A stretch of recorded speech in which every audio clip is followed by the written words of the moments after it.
Brown it.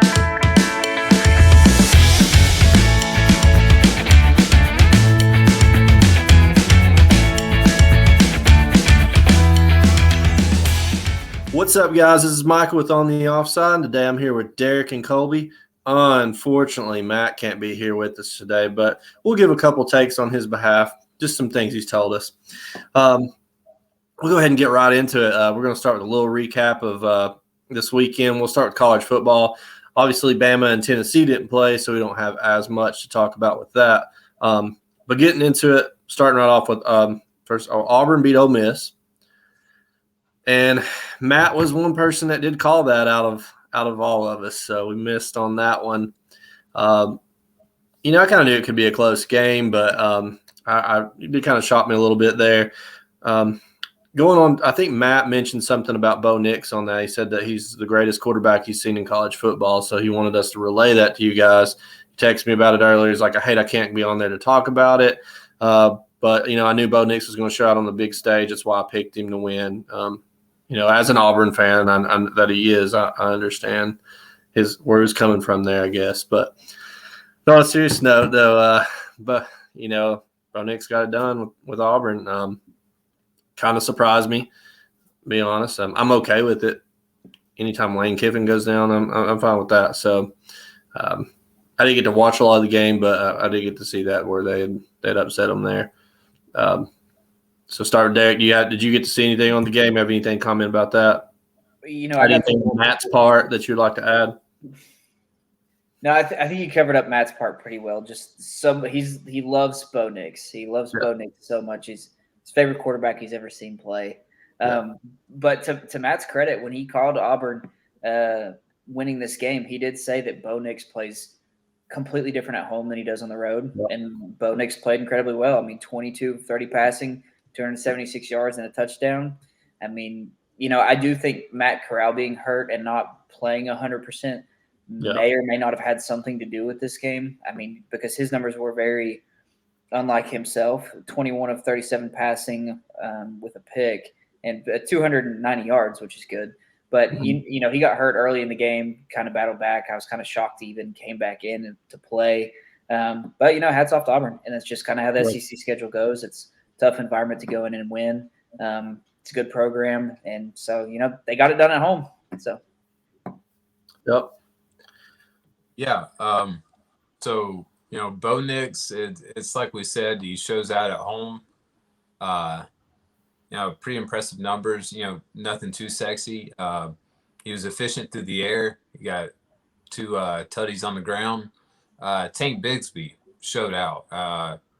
I think, he's kind of establishing himself as one of the better running backs in the SEC. We're going to be seeing him play on Sundays at some point.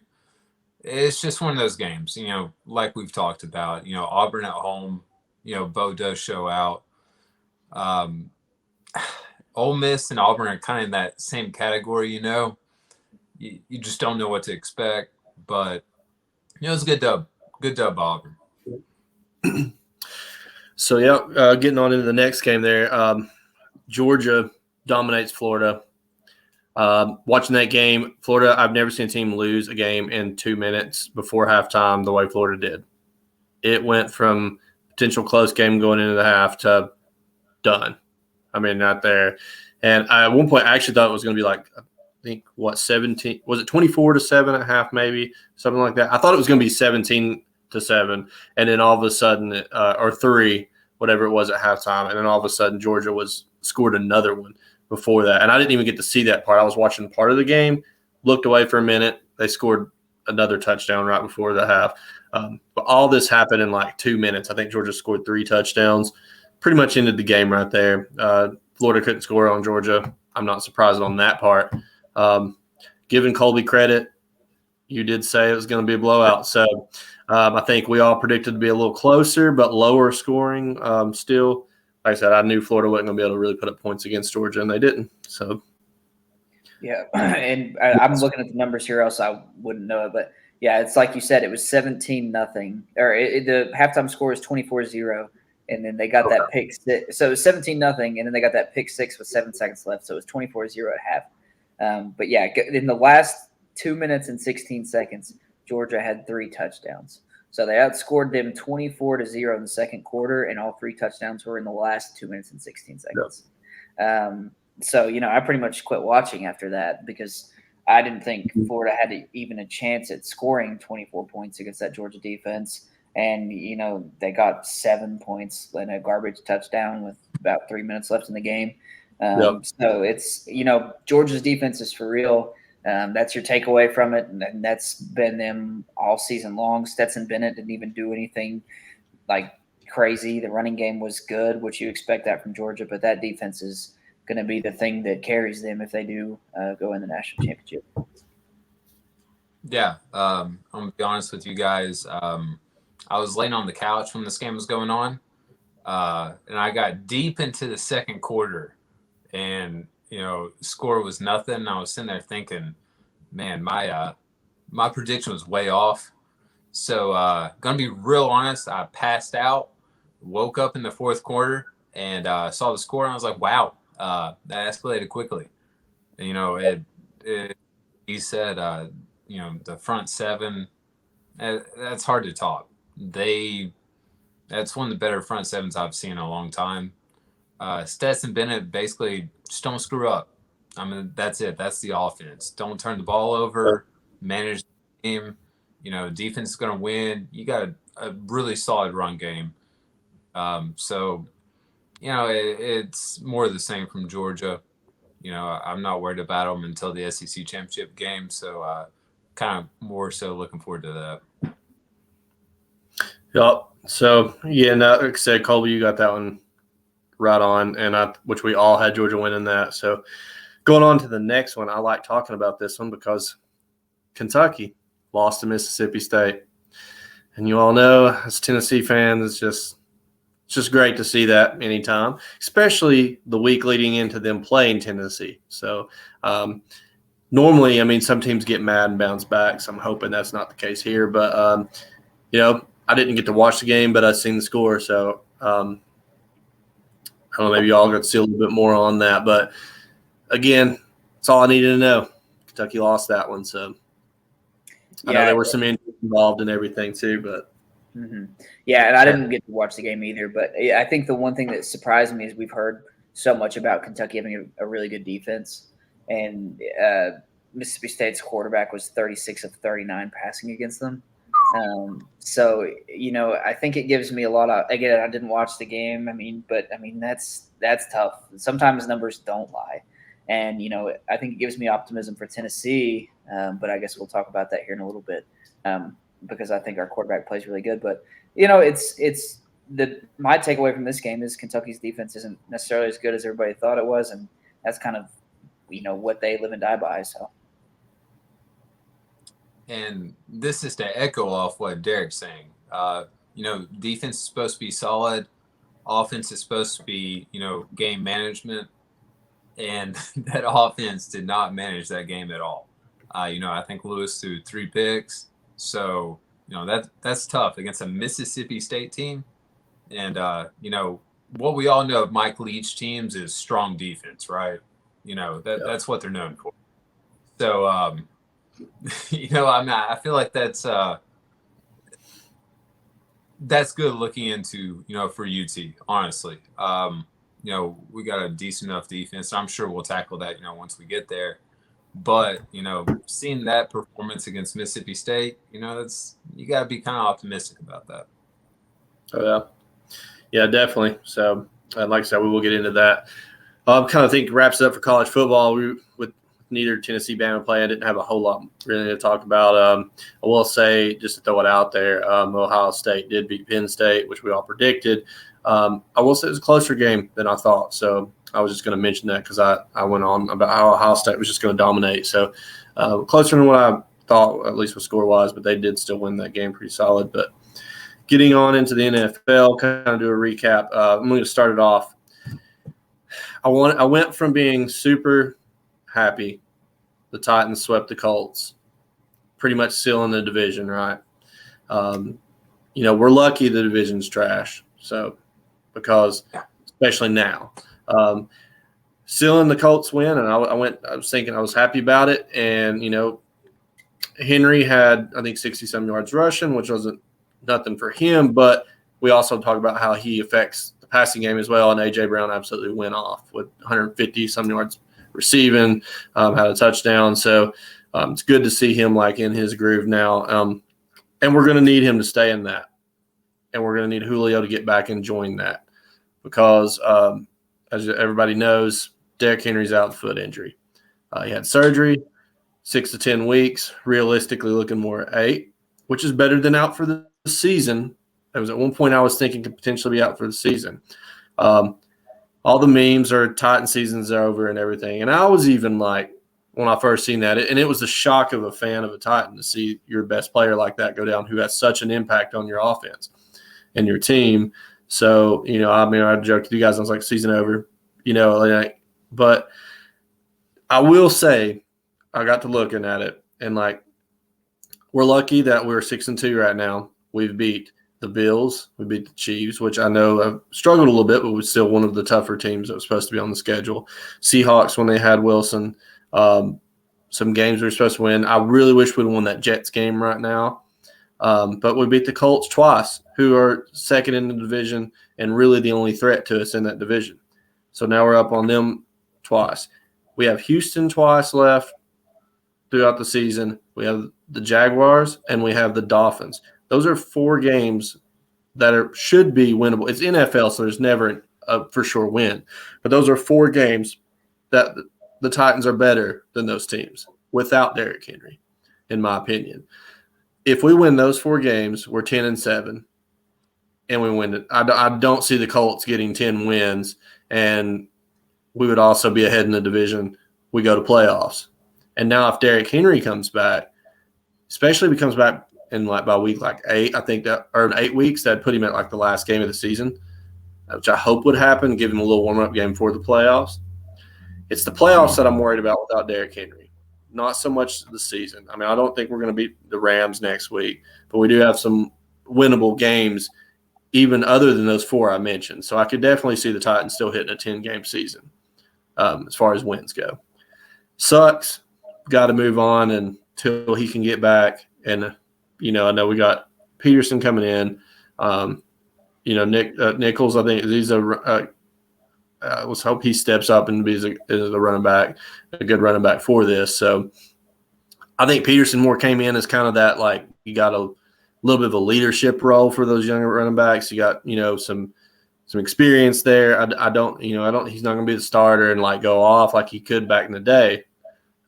If this was 8 years ago, I would say that would be huge. But, he's still got some time left, I think. So, but it'd be interesting to see what happens.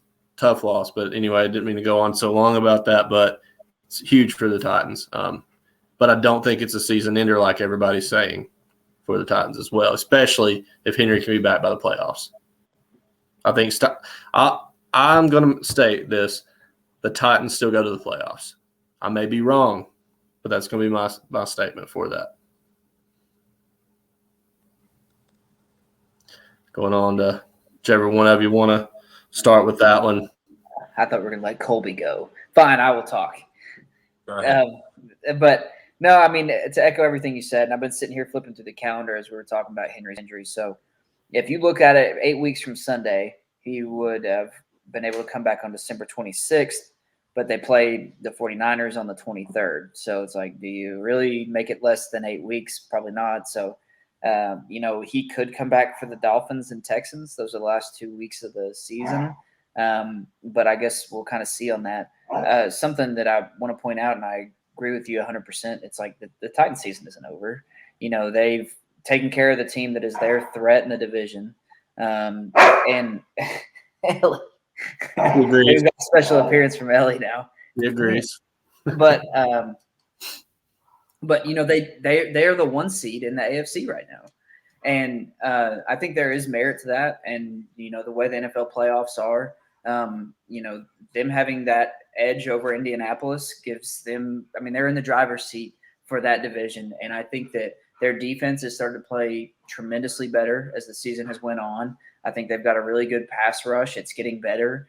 And, they do have the weapons to contend with what's left on their schedule. And the hardest part of their schedule, they're about to be through it once they play the Rams, because then they've got the Saints without Jameis, and then they got the Texans, they got the Patriots who are hit or miss, they got the Jaguars. I mean, those are winnable games even without Derrick Henry. And so, I think their shot at going to the playoffs is as good as anybody's, if not better, because they are in the driver's seat in a terrible division.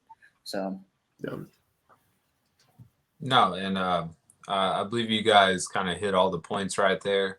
As a Titans fan, if you had told me at this point in the season that we'd be, first place in the AFC, I'd be ecstatic.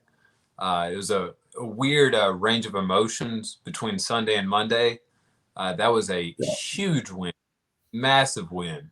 I want to call it an ugly game. It was an ugly game. I didn't like a lot of things that we did, but luckily Carson Wentz is there to help me out. And, and then, waking up on Monday and kind of hearing the news, it's going to be interesting. I'm sure we'll, kind of address that a little bit later when we kind of talk about the predictions. But, I'm happy. Defense is coming along a little bit. We still allow some big plays. AP is interesting. He really is. Dude's got some juice, I think. I think he's got some juice. He might not be 30 carry a day, but, and he still might not be all day AD. But, if he can get 15, 20 carries a game and, put up some solid stats, physically he is probably the best thing that was available, honestly. I mean, what else was out there? Somebody that can nobody's going to replicate what Henry does.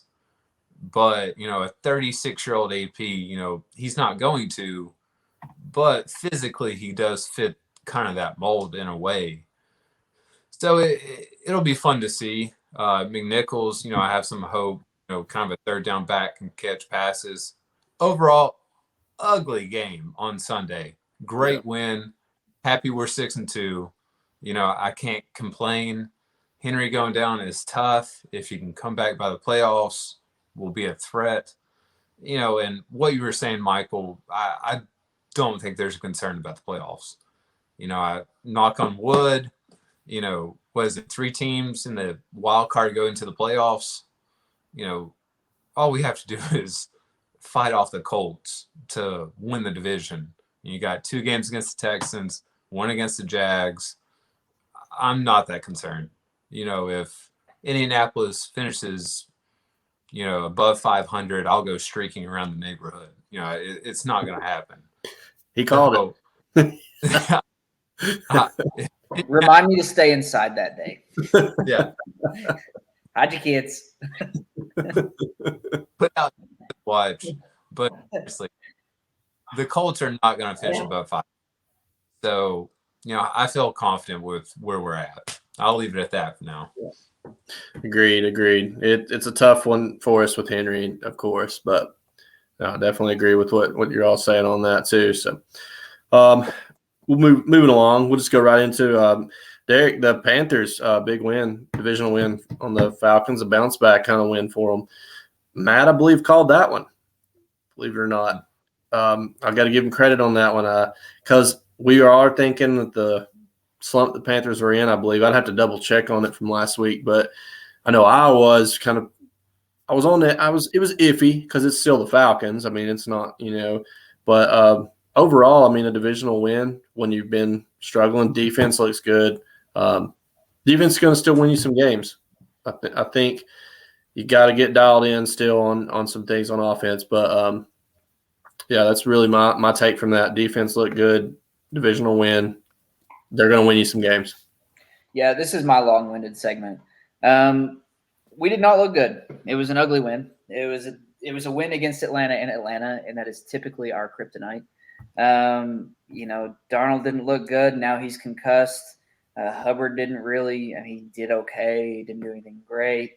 And it all comes back to that defense. And I told you all last week. I said, we're getting Shaq back. We're getting Gilmore back. I don't think Justin Burris came back. I think they pushed him back another week.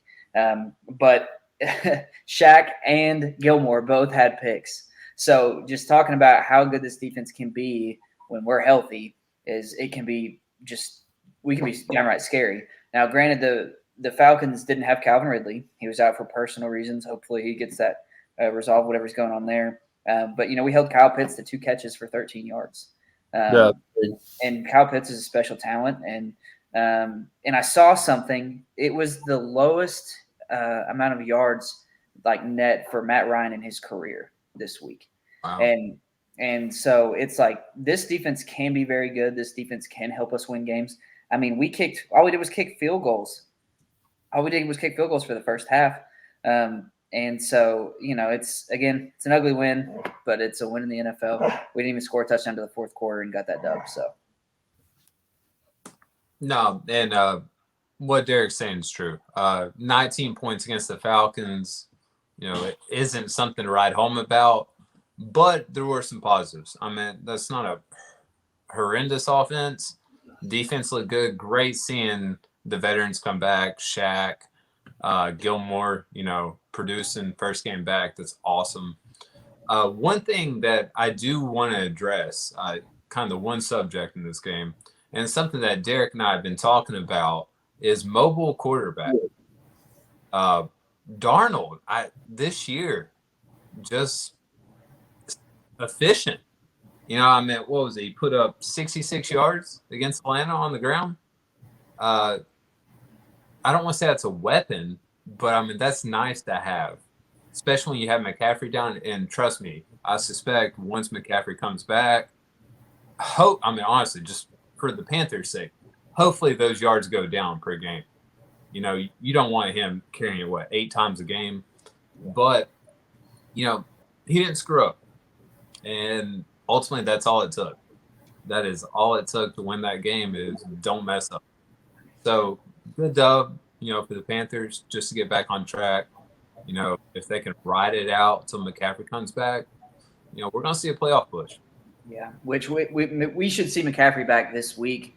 C.J. Henderson comes back on the defensive side of the ball this week as well. But yeah, and I'll talk about that next week, or when we talk about next week. But Darnold, 13 for 24 passing. We've still got issues. And he runs hard, and he's athletic, and he's mobile. But our offensive line has so many issues. So. Yeah, agree there. Once a defense great, got to work on the offense. McCaffrey coming back will be a big help. Going on into the Saints beat the Bucks somehow. I don't know. They're 5-2. Winston went out. He's out for the season. I hate to see that. You really do. You hate to see anybody go out like that. You see so many ACL season-ending injuries. The speediest recovery he can have. Just I know it won't be this year, but I do hope the best for Winston on that. But how did the Saints win? It's not a bad fourth string quarterback to have because you're down to your fourth string pretty much. Taysom Hill's not playing. Derek, I think you text that to Matt. Actually, you said, well, it's not the worst option at a fourth string quarterback. But you're playing Tom Brady and the Bucs, who are on fire right now. Quality win considering the circumstances. You're 5-2 now. Still an unpredictable team. But at the same time, I have this feeling, especially with them being with Winston out like that and Taysom Hill out, it's like you're struck. At some point, you're probably going to struggle at quarterback position. It's going to come back to hurt you. Bucs struggled in this game. Tom Brady struggled in this game. It's not something. 9 times out of 10, I personally don't think that happens with the Bucs. Not to down the Saints because it's a big win for them. I'm congratulating them on that. Defense is good. Made some big plays. That's going to help them out. They're going to have to rely on defense and Alvin Kamara going forward right now, and quarterback limiting mistakes. But I do think eventually it's going to kind of get to them a little bit. But Saints fan, I don't know. Do you feel good? You're 5-2. Beat the Bucs. You have to feel good about that. So I really don't know what else to say on them. It's very unpredictable. Matt, I think, would agree about the unpredictable parts to the Saints, but he would be happy about the win. It's rough to see Winston's not a Hall of Fame quarterback by any means, but he's the best thing you've got on quarterback-wise, I think, right now. So he can sling the ball. So him out's going to be big for him eventually too. So I don't know why you don't think Jameis is a Hall of Famer. I mean, he's the only quarterback in NFL history with 30 touchdowns and interceptions in one season. He's in a class of his own. That's true. But yeah, I mean, my takeaway from this game is it's they're going to be very similar to how Carolina is now. It's, can your quarterback manage it? Can you get the ball in your hands of your playmaking running back? And can your defense carry you? Because their defense did a tremendous job. They forced Brady to throw 2 picks. The Bucs' leading rusher had 30 yards. So it's like, there is definitely a talented defense in New Orleans. But the quarterback play is going to be very shaky. And also the news of Michael Thomas being done for the season. I think that's a huge blow for them. I'm in 4 fantasy leagues. I had Michael Thomas in all 4 of them, awaiting his return for him and Jameis to link up, and then the news on both of them literally came in the same week. So if you're a Saints fan, as good as you feel about the win against Tampa, it's pretty much erased. Pretty much, right, following the news of losing Jameis and MT. So, I feel like it's been the mantra through the episode for me. Game management. And you cannot ask for anything more than what Trevor Siemian provided. Who would have thought Siemian would lead the Saints to victory against the Bucs, coming into this week. He didn't mess up. And it's what I always say. I mean, that is what a backup quarterback is for. He didn't screw up. And if you look at Brady's numbers, they look relatively well. I mean, over 400 yards passing. But those 2 picks, that was the difference. And Jameis and Siemian combined didn't really screw up.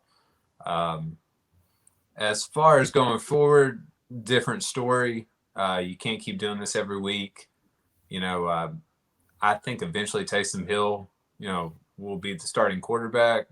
I think. I don't know, but I mean, it's Taysom Hill. I don't know what to expect out of that. I feel like D could probably complete, have a better completion percentage than Taysom.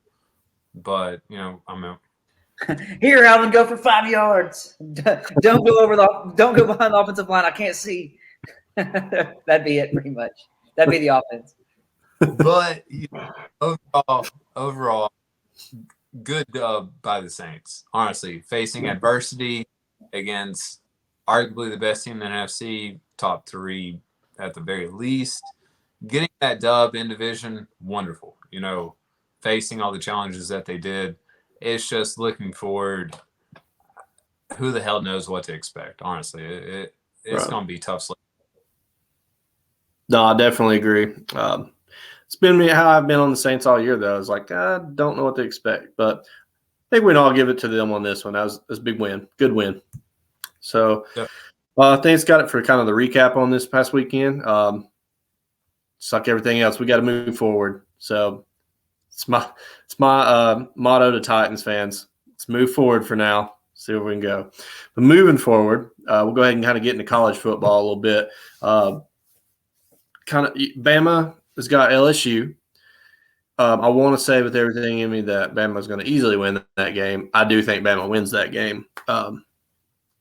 LSU always gets that weird team that just gives Bama a hard time, it seems like. Is that game – has anybody looked – is that game at LSU? It's at Alabama. Okay. Yeah. I'm still going to say – I say Bama wins by 17. LSU going to give them a little bit of fight in first half. It's at Bama. It's a rival team, so they're going to give them that little bit of fight. But I just overall, Bama's going to – I think Bama's going to take that pretty hands down. They had to slip against A&M, so you can't say like it's for sure. But A&M's a better team than LSU, and Bama takes that game. I think Matt agrees. Yeah, I think Matt would agree too. Spread's actually 28.5 on that game. I'm very tempted to say I think LSU will cover that. Because if it was 27.5, maybe I'm pushing it. 28.5, I'm like, yeah, it's one of those things. It's like, oh, this is so different. I said 17, but yeah. And I'm trying to think of something that Matt would say because I really don't have anything nice to say about Alabama. They're gonna romp LSU, but I feel like Matt would say something like, "Can't wait to beat Edo." Everybody was talking about how they were gonna be the next Alabama with Edo, and after the season with Joe Burrow, or something like that. That's probably something Matt would say. So, that's a good impression. Yeah, that sounded exactly like Matt. Couldn't tell different. But I think Derek knows this. This is my favorite matchup of the year in, year out, and I know the past 2 years, or this year in particular, it's not that interesting. But as a football fan, LSU versus Alabama is just, that's it for me. And I know they have the Iron Bowl, Auburn, Alabama, blah, blah, blah, but this is it. I feel like these are the, historically, since we've been alive, two of the better teams. And facing off every year, it's just always seems to be a great, great game. In saying that, I've got Bama by 31. LSU just, they're not going to cut it. And I think Bama kind of goes off. I didn't realize it was 28.5. I feel like my guess is kind of conservative now, but, confidently 31 plus. Yep. LSU just ain't it this year. Getting into our next one. Y'all know that I'm pumped. UT versus Kentucky. I get nervous for that week a lot of times because history says that's a Tennessee game to win. I just want to point out that I'm 31 years old and Kentucky has beat us 3 times in my life. One in Knoxville, the last, which happened was last year, right? Last year. I try to block that out, but, the 70s was the last time that had happened. And I say all this to say Kentucky is the probably favored team this year. I mean, they've had a good season, but I'm telling you that Mississippi State loss has to have the Tennessee team feeling good by the way Mississippi's, like you said, Derek, was their offense was able to do against Kentucky, because I said earlier in this year, there was one point I was talking to someone about it, and I said if Tennessee turns this game into a shootout and gets up on Kentucky early, that is the worst thing that can happen for Kentucky, because their offense is not designed for comeback football. It's not. They're not they got a good run game. Quarterback can make some big plays with his legs.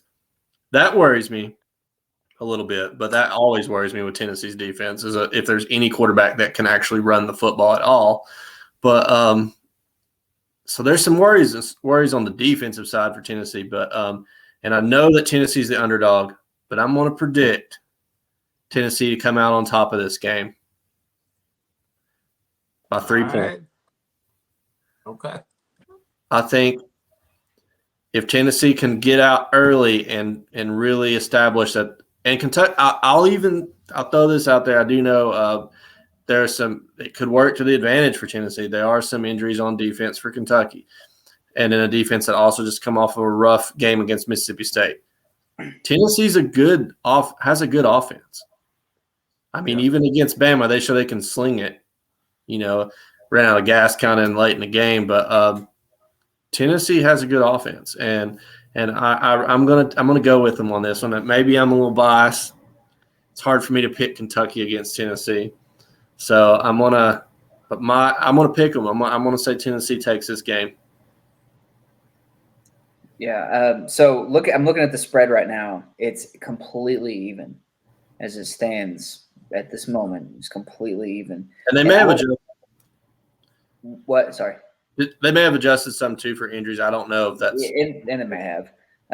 Here's my thing. Who allows their field to be sponsored by a grocery store? Kroger Field. That is the least intimidating field I've ever heard of in my life. I don't know what that is, Colby. But I don't know why you're attacking that, but it's not intimidating at all. You got like Death Valley, Kroger Field. Let's go get some produce. Like it's just not intimidating at all. But anyways, I think Tennessee. I think the way Hooker's playing. I think the way Tennessee is doing everything really. I think they've gotten so much better as the seasons went on, and like I said, it makes me really like Heupel. I think we go in and win by 2 scores. I don't know if it's a touchdown, a field goal, or 2 touchdowns, but I think they win by 2 scores. I think Tennessee is playing that good of football, and I think Kentucky clearly has been exposed on the defensive side of the ball. If they can allow somebody to go 36 of 38 or 39 passing, I think Hendon Hooker could go out there and do something very similar. And I think Tennessee wins this game, and I don't think it's necessarily even that close. I say 2 scores, but it wouldn't shock me for us to be up 3, and then Kentucky to get a late score that's just something garbage at the end. Wow. All right. So both you guys going UT? Absolutely. All right. So I hate to be that guy. I've got Kentucky by 11. But let me say, what Michael pointed out is very true. If it gets into a shootout, UT will, come out on top. Really believe that. I still believe Kentucky's defense is pretty stout. I know a Mike Leach defense exposed them last week. I don't know if UT is that good, but it's one of those games, and really it could go either way. And a Heupel-led team is going to have to win by shootout. From this week on. I mean that's going to be the identity of Tennessee. It's going to be a pass-happy team that just outscores you. It can hold you to just enough on defense to outscore you. This has the potential of being a incredibly ugly game, low scoring, and it also has the potential of being a high scoring game. It's really odd. I would have no idea on the score, the over under, beyond me, but just trying to be the voice of reason. I feel like Kentucky is a better team. Once they kind of get that ground and pound on you, I do see them coming out, double-digit victory. All right. We're going to have to get Matt's opinion in on this. He's going to have to comment on the video for sure to let us know what he thinks, just to see what we got, because we got a little split here, so we want to see how it goes. I get Colby too, what you said about them being the better team up to this point. I just think the matchup and then the injuries on defense could potentially, and the timing could really affect Kentucky here. And that's also my hope as a Tennessee fan. But looking at it, I just think it might be a bad matchup time for them. If Tennessee score. But no, I agree. It's interesting. I like that. I like when we get a little mix going on what we think. So yeah, and one more thing, we're coming off a bye week. We had an extra week to prepare for this game. Mm-hmm. Get out of here with your produce and your 11 points. Derek's not accepting it. Going to one more game, Kroger Field. I love Kroger. Don't name a football field after it. Kroger Field, Rupp Arena. Tell me if you're a basketball school or a football school. Exactly. Anyways, going in one more college game I'm just going to mention, just because I think it, as far as matchup wise, as far as ranked teams go, I can't remember the exact rank, but we got Auburn A&M. I think it's one of the bigger games on Saturday for college football. I'm going to pick A&M. I'm not even going to really think about it much. I think it could go either way. It's very tough. Is that one at A&M? I feel like that one. Or is it at Auburn? That's at A&M. A&M. Like I said, Bo Nix plays great at home. Not always so great away. I'm taking Texas A&M. I still think could go either way, be a close. I think it'd be a close game potentially, but you know, two SEC teams that's been playing pretty good football. So, but I'm going to take A&M on that one. Yeah, and I'll agree with you. I think it goes back to what we've talked about. Bo Nix isn't very good on the road. So I'm going to take A&M. It's only a 4.5-point spread. I think A&M will probably cover that. I think for me watching that game, and I think it is the only ranked matchup this weekend. So it's kind of a weird weekend in college football. I might be missing one, but I think it's the only head-to-head ranked matchup. The thing that I'm going to be looking at is which running back plays better. Does Bigsby play better or does Spiller play better? And that may not even have a huge implication on the college football landscape, but just looking ahead, because I think both of those guys have long careers, whether they're just really successful college backs or whether one of them or both of them make it to the NFL. I think that's going to be the thing that I look for the most in that game, because I think A&M will beat Auburn, and I think they'll beat them by at least 2 scores, and I just don't trust Bo Nix on the road. So both you guys make excellent points, and kind of where I was going, Michael, Bo Nix on the road, going into Kyle Field, they don't look great. So that's reason number one. Reason number two, like Derek pointed out, I think it's the 2 best running backs in the SEC. Maybe that's a little bold. I don't know, but Spiller and Bigsby, I feel like that's the future. And I'm going to give the leg up on Spiller this week. It's at home. Kyle Field's going to be, bumping. Spiller's a great running back. And I just kind of expect Bo Nix to make those mistakes that Matt is used to and is hoping for. I just feel like that's what it's going to come down to. You're going to get the run game, who has the leverage on that, and then Bo Nix mistakes. That's what it's going to come down to. But I got A&M, like Derek said, probably double digits. Yep. And so we all got thinking the same on that. So Matt's going to go with his favorite quarterback, Bo Nix, and favorite team, Auburn, so of all time. So he's going to pick them to take that one. So I'm sure he'll comment and tell us the same thing. So Matt, just let us know when you get a chance there, bud.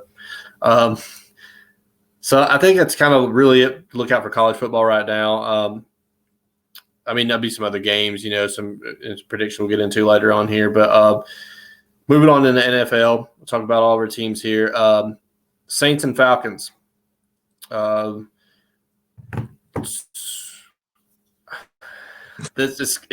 comes with the unpredictability of the Saints. I think they're going to kind of do what Carolina did and edge it out over the Falcons. But I think they will struggle some in this game. But the way they've been playing lately, until they give me a reason to really think that they wouldn't take care of a team like that, I'm gonna take the Saints over the Falcons. But in a close game, I think the defense just edges out over them. And I don't think Ridley will be playing again. So that's what I'm going to take on that one. I'm going to defer on this one because I've got something to say about it later. So you go ahead, Colby. Okay. All right. I'll take the Falcons on this one. And it's primarily the quarterback situation. I do not know what to expect out of the Saints. And it's like we've said before, we didn't really know what to expect even with Jameis. But now, God, who knows? I don't know what to expect. Falcons didn't look good last week. I get that. But I think Pitts really in the second half just takes over. I don't know why, and that's probably not too far-fetched to believe. A rookie, receiver, and yes, I'm counting him as a receiver. He's not a tight end. But I feel like he's going to take over in the second half, especially without Ridley. I don't see Ridley coming back for, possibly this year. Who knows?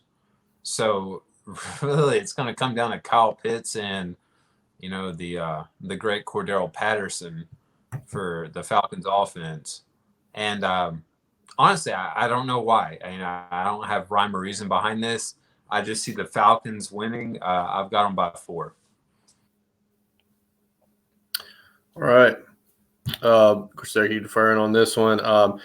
Going into this next one, Panthers and Patriots. This is really hit or miss for me because Mac Jones is either playing lights out and to be fair, for a rookie, he's having a pretty good season. And you got Bill Belichick over there. And I do think the defense, though, is going to kind of shake up Mac Jones a little bit. And, I mean, being a rookie, he's going to have some mistakes coming through and some games where he just don't have that good of games because they either beat or in close games with some good teams, beat some teams they should, and then have some close games or lose by teams that they shouldn't. So it's really unpredictable on the Patriots right now. But I'm gonna give the benefit of the doubt to the Panthers on this one and say they edge it out over the Patriots. I think Mac Jones makes enough mistakes in this game with that Panthers defense.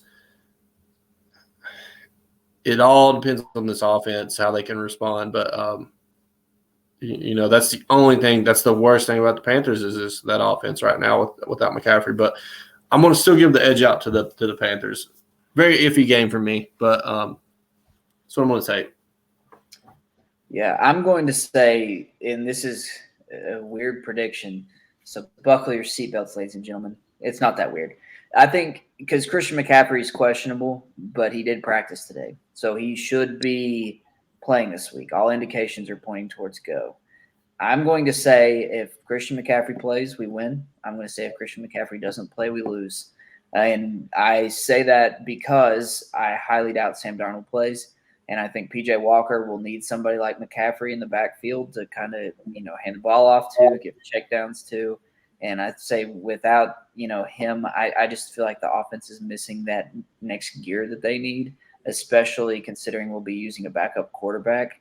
The defense is great and it's tremendous. And I think that we will give Mac Jones a really hard time. And, like I said, we keep getting pieces back. C.J. Henderson's back this week too. Hassan Reddick leads the league in tackles for loss. We've got a lot of really good pieces on that defense. And I expect it to be a low scoring game. I don't know what the over under is. It's 41 and probably justifiably so. That is a ridiculously low over under, by the way. That ridiculously low. And it's for good reason. I mean, it would not shock me to see if McCaffrey doesn't play for them to beat us like 17-14 or, somewhere thereabout. I mean, and it wouldn't shock me one bit. Now, if McCaffrey plays, I could see us beating them 24-17.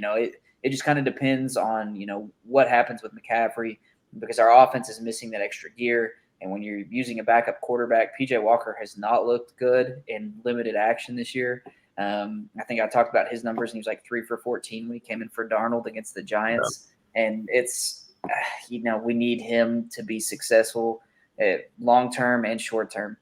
So my prediction is McCaffrey plays, we win. McCaffrey doesn't play, we lose. Fair. So this is a tough one, real tough one. A lot of question marks. McCaffrey, Darnold. I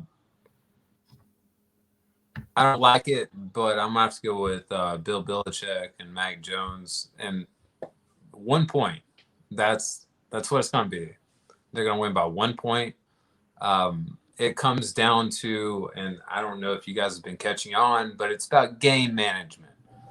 And between the two teams, I feel like Mac Jones has the upper hand, whether that's Sam Darnold or obviously P.J. Walker. I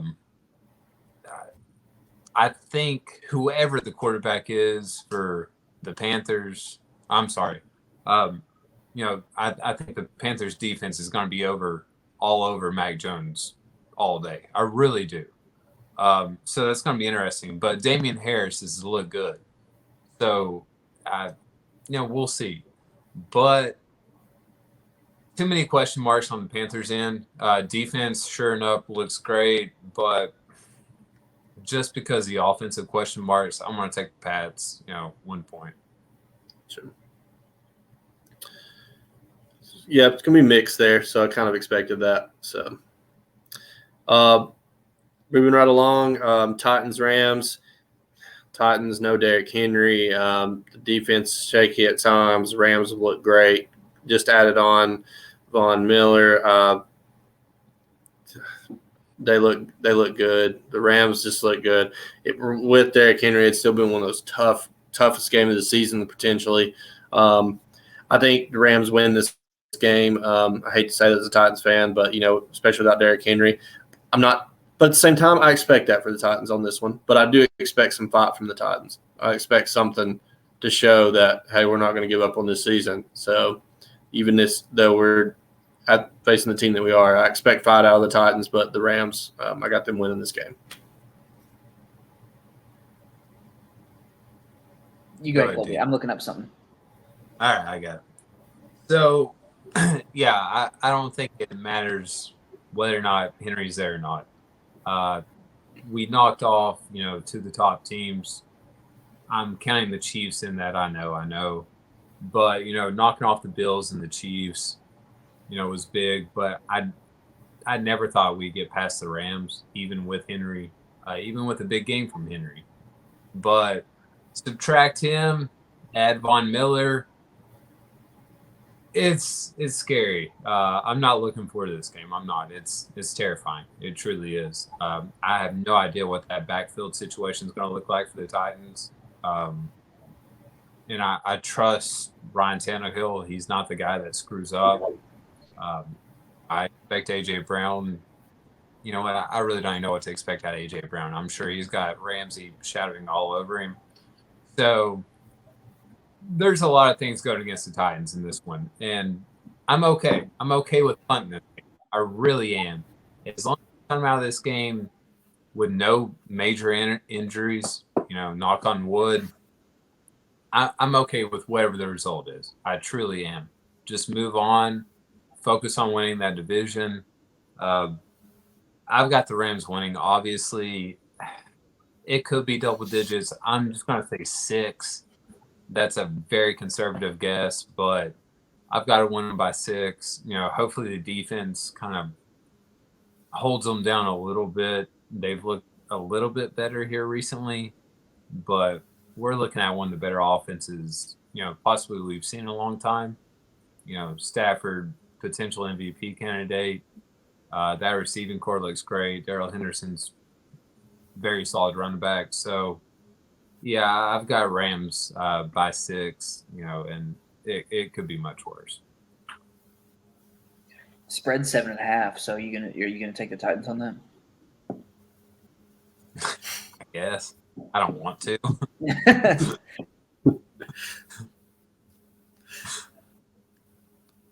I know. I can't. I think we had a freeze up on Derek there. Yeah, that's what's looks too or he's super happy about what you just said. I don't, it's terrifying. That's gonna be in my nightmares. And he's back. Look at him. He's right where he's at. Yeah, I don't know how. Colby and I are on the same connection, and I'm closer to the router, so that makes no sense. Who knows, man? Technology. My computer's like as old as I am, so there's. We just kind of kept rolling with it, so it's all good. Okay, well I can keep rolling with it too. I'll act like it never happened. So you bet on your teams against your teams because that way, either way, you're happy. Either you made money or your team won. Especially on a game like this. I mean, it's a big game for the Titans, but I really don't have anything new to say. Michael, you hit on the impact of Von Miller. I do want to give a shout out to Matt Stafford because that man is so underappreciated. Almost 2,500 yards passing with 22 touchdowns and 4 picks so far this year. Colby hit on this. It's like their offense is very good. It's very explosive. Their defense is one of the scariest we've ever seen with 2 or 3 of the baddest guys we've ever seen on the defensive side of the ball now that Von Miller's there with Donald and Ramsey. But the Titans game should be exactly what Colby said. Stay healthy. You do not care if you win or lose this game. You don't. You want to take care of your division, and you want to get to the playoffs. You want to survive until Henry's healthy. And it's like, even if Julio or AJ is not 100%, just don't even play him this week. That would be my approach. It's like this isn't a game that is, must win for them. It's not even an AFC game. So it's like, do what you need to do. You don't want to set up yourselves to feel like losing is okay or acceptable, but if you get somebody big hurt on top of losing Derrick Henry, and then you can't beat the Saints or the Patriots in a couple of weeks, it's like, was it worth it? And that's, the Titans are positioned to win their division. Don't mess that up. Yeah, totally agree. So I think that's kind of cover it with everything. We'll get into kind of closing here. I know, Derek, you got some things you want to talk about there too. We got we'll start with the first question that we always do. What game are you looking most forward to? I'm going to start it off, and for me, it's Tennessee versus Kentucky. Just there's that rivalry there, and it's kind of like, even with Florida's just won so much that it's kind of taken from that, but it's like that Florida hate week comes in. That's how I am on Kentucky. It's another team. I'm just ready to hate them this week, and we're and I enjoy it. I'm friends with some Kentucky fans, and it's fun to kind of go back and forth at it. So it'll be real fun too for this week. But that's the game I look forward to. So anytime those two teams are playing. Yeah, and mine's kind of a little bit obscure, I guess, in a way, but I'm going to go with Wake Forest, North Carolina. Wake Forest, 8-0, ranked in the top 10 for the first time in their program history. North Carolina is favored by 2.5 points in this game. And, it's like you get done watching game day, and it's like, well, what game do you want to watch at noon? That's the game that I'm going to be watching. Also, Liberty Ole Miss could be interesting. I've never asked myself, what game do I want to watch at noon? Like, it's very rare. When you're sitting there eating barbecue sandwiches, it's like, what do you want on the TV? What? They gotta get started, man. Yeah. All right. So y'all got Saturday. I'll take Sunday. I've got Minnesota and Baltimore, and that might be kind of a shock looking at the schedule. Minnesota lost last week. I don't know what it is, but I think they're the best bad team out there. I don't know if it's just looking at them on paper or what, but they should be better. I don't know what it is, but the defense, you look at it, it doesn't look like it should be that bad. On offense, you got Thielen, Jefferson, Cousins is solid, and then you got Cook as a top 3, top 5 back, for sure. I don't understand the record, but going up against Baltimore could be a really interesting game. If Minnesota wants to make a run at the playoffs this year, I think this is going to be a big one. I know it's out of conference and whatnot, but, Baltimore too. Cincinnati goes down. Pittsburgh is – I don't know what Pittsburgh is. I really don't. I don't think Pittsburgh knows what they are. But, if Baltimore can keep pulling out dubs like this, they'll come away with that division. But it should be a good game. Final question. Which teams – something kind of newer we're doing. We did it with the Halloween thing, but we're going to kind of do it as just the upset alert coming into the week. Which team should be on a potential upset alert? Mine, I'm going to go with Purdue over Michigan State. Number 5, Michigan State. Michigan State just come off that big Michigan win. If I'm a betting man, does it happen? No. But Purdue's 4-3 on the season, not terrible. I could just see Michigan State coming in off that big win and almost like looking past this, and that's going to be my potential upset alert. This is Purdue over Michigan State. Yeah, so my upset alert was the Falcons over the Saints. So we kind of talked about that earlier. That's kind of why I diverted, because I didn't want to throw out my upset of the week. But, I mean, the Saints are favored by 6. I think they're going to have shaky quarterback play. I think the news of Michael Thomas not coming back is deflating. The news of your quarterback being done for the year is deflating. Michael Thomas may never play another down as a Saint. Jameis Winston may never play another down as a Saint. I think there's a lot of things that are going wrong. Atlanta's not a sexy pick, and I kind of get why the spread's at 6, but that's favoring the Saints. But that is why I am going with Atlanta as my underdog of the week. I like those. Michael, like you said, if Purdue can go over Michigan State, knocking out 2 top 10 teams, in the same year, that's pretty dope. 2 top 3 teams. Yeah, you're right. Iowa was number 2, and Michigan State's number 3 right now. So can we agree that the Big Ten sucks Absolutely. so bad? Outside of Ohio State, and I don't even like saying that. Like, Yeah. like even the good teams, like you kind of suck. Except for Ohio State. Give Ohio State a pass. Ohio State, league of their own. It's everybody else conference. Anywho, as per usual, I'm going to go NFL on this. And it's a weird one. I'm going to go Philly over the Chargers. Chargers have looked good. They've looked bad. Philly has primarily looked bad until last week. I honestly myself thought Detroit was going to get their first win, and I was wrong by a lot. And Hey, have faith in Detroit to stay winless. God, they fight so hard. You got to pull for them. I'm okay with it because I put money preseason on them to go under 5.5 wins, and that is looking very solid at this point in the season. Yeah. And I know I took Detroit money line against the Eagles. I haven't bet since the Super Bowl, and that was the first bet I placed. Was the Lions money line over the Eagles, and what was it? 44 to who cares? Like 44-6. Yeah, Close. Yeah, I'm done betting for a while. You might want to wait to the Super Bowl on that. I'm done. I'm washing my hands of it. I'm done. But really, for what it's worth, I know it doesn't mean anything now after knowing how terrible at guessing I am, but I'm going to take Philly over the Chargers. Don't know why. I'm sure Jalen Hurts will produce another crappy game. They don't have a starting running back. I don't know why I'm doing this. Something's going to happen, though. I don't know what it is. Maybe it's the front four for the Eagles. We'll see. I've got them pulling out a tight one. No, I get that. Well, and here's the thing. And this, we talked about this about the Lions playing the Eagles. They played the Rams really well. Eagles just blew them out. Chargers have lost 2 straight. Who's to say they couldn't lose a third? Yeah. And they didn't.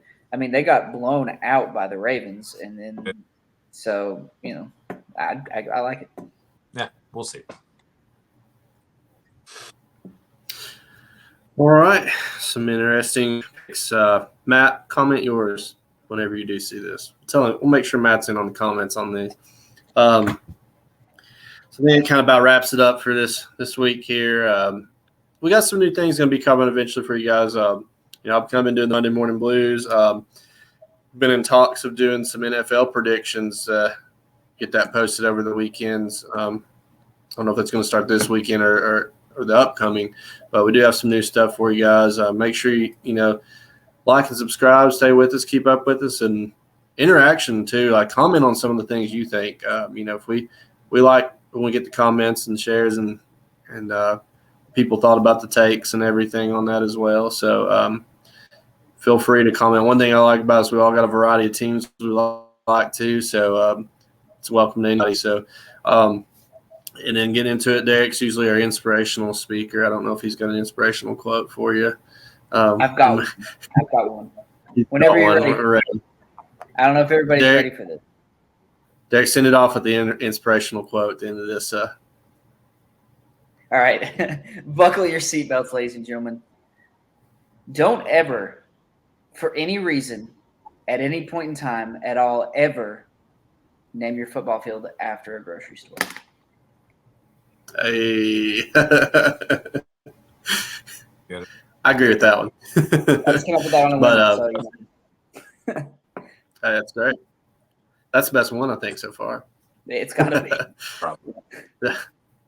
But again, thank you guys, and just keep checking us out there. So, and thank you guys, and I'll see y'all.